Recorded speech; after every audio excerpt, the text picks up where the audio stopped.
Hi everyone, welcome to the Banner Press Coaches Show. This is a bonus episode this week. I'm Chris Wimmer here with the Banner Press. I'm with Coach Trenton Hall, the cross-country coach at Brenham High School. Thanks for joining me, Coach. Appreciate it. As we teased on Tuesday when I was with Coach West, we are going to talk about the cross-country program today. We're here at the Nancy Carroll Roberts Memorial Library. We're back in kind of our old studio. We're bouncing back and forth with studios.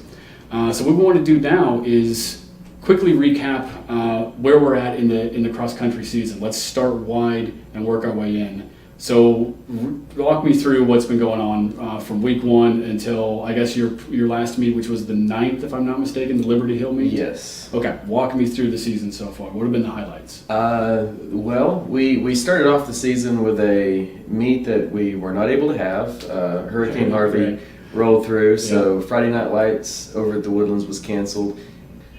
So we went to our first meet, the ProFit Invitational in Temple, and the girls walked away with a win at that one. Good. So it was good to see where we were. We knew that we were pretty strong through four runners. We didn't know how strong. We ended up with 4 in the top 6 that day, which was better than kind of what we were thinking going into it. Back in the early part of this decade and right before that, we had a pretty strong run on the boys' side, and now we're starting to pick up some steam there. So at the ProFit Invitational, Cash was the champion there, and he beat a kid from A&M Consolidated who was the top returner in our region. Okay. So we were really excited to see that. He beat him by 25 seconds or so. Oh, that's a pretty big gap, yeah. So Cash started off really well, and the other guys followed suit. We had 2 guys in the top 10 besides Cash, Bryson Gully and Caleb Chappell. And Caleb's just a freshman, so for him to be running at this level already is really impressive. And the rest of the guys they ran really solid, and we were in the mix, and we beat A&M Consolidated, who's traditionally a very strong team. So I was pleased with that. And then we came to the ProFit Invitational. Our times were getting a lot, or not the ProFit, but the Liberty Hill. Right. And the times were getting a lot better on the guys' side. And we ended up 3rd in that one, but the competition we were facing was pretty tough. Georgetown is ranked number 1 in the state right now in 5A, and they won the meet. And then Cedar Ridge is a 6A team that's fairly strong in their district. And those 2 teams were ahead of us.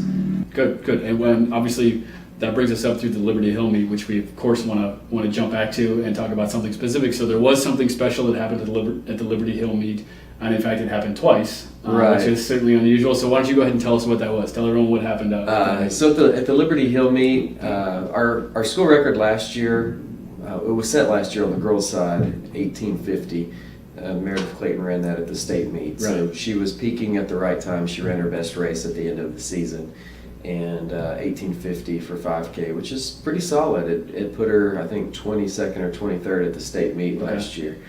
And at Liberty Hill, both her and Alexis shattered that record. Meredith ran at 18:19. 19 as well. That's what my record was too. And Alexis was 18:22. They were right there together. And Alexis has really started to step up here this year. Right, and so Meredith broke her own record by 30 seconds. Alexis was very close to breaking it by 30 seconds also. But either way, they're well under her state meet time last year. And we are toward the end of your regular season, which obviously leads us to the end of our discussion here, which is for you to preview what's coming up for us. We know you have the Hellacious Invitational this coming weekend, but then you've also added another meet, as you were just telling me before we started recording. So you've got a packed schedule from now until the end of the season. So why don't you give us some insight as to what's coming up? Yeah, the meets that we have left on the schedule are going to be pretty competitive. So you have this one coming up this weekend. That's going to be a lot of community involvement. If you're in town, you want to go see it, please go check it out if you're not already planning to. It'll be the biggest in the state. So I really encourage the community to come out and see it, because our kids have put in a lot of work this year, and they're ready to go up against some of the top teams in the state, some of the 6A teams. And besides that, it's really neat to see. Just coming and watching a cross country meet, especially one this big, and you see the kids that are out there that are putting it all on the line. And you see how much heart and determination is out there. It'll it'll leave a lasting impression. Because you lost that Friday Night Lights to start the season, you've added a meet next weekend. Mm-hmm. So between the Brenham meet here and your trip to Dallas, what's the meet that you've added in there? We're gonna go to Nike South at the Woodlands. Okay. So it's basically the same location as Friday Night Lights was, but it's a slightly different course. But it's a really competitive one. It's one of the bigger ones in the state. There's two really big ones next weekend that people kind of split up and go to. There's one in Round Rock, and then there's the one at the Woodlands. So there'll be a lot of competition at that one as well. And then the Dallas one's going to be big. It's fun for us to get away and go see new competition because we see the same teams week in and week out. Right. But we get to get away and we go up there. And I think the kids sometimes feel like they have something to prove because they're going up against all the big schools in Dallas and schools that they don't see on a regular basis. So they go up there with something to prove. And we typically run pretty well when we go up there for that. And it's a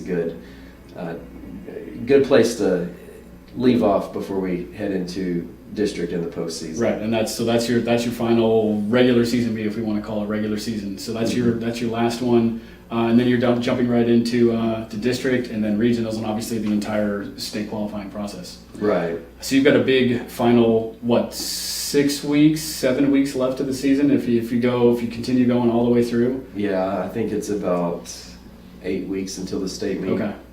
Great, you got an action-packed 2 months then to finish up the season. Was there anything else you wanted to throw out before we wrap it all up? Just that we would appreciate the support. We would love for people to come out and cheer us on Saturday, and even come out and cheer on the junior high on Friday. They're going to start at 5 o'clock Friday afternoon. Oh, so the junior high is now okay. They go a little bit we separate the days Sure. just because the sheer number of people that we have. We can't manage it all in one day. Makes sense. All right, we'll come out this weekend for the Hellacious Invitational. This has been a bonus episode of the Banner Press Coaches Show. Thank you everyone for watching. We'll see you soon. Thank you.